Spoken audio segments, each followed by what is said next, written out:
Exposing the mystery in dark matter. Could it actually be time itself? We've all heard of dark matter, right? That elusive stuff holding galaxies together. But what if I told you, dark matter isn't matter at all? Picture this, playing pool, but the future positions of the balls tell you where to aim now.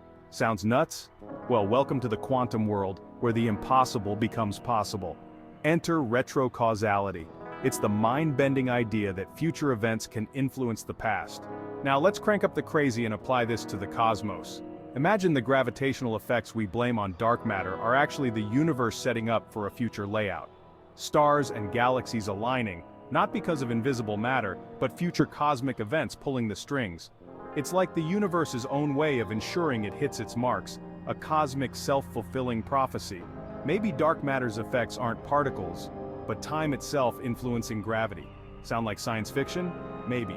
But in our quest to crack the dark matter mystery, thinking outside the space-time box could be the key. What do you think? Could the future be shaping our present? Hit the comments, let's hear your thoughts.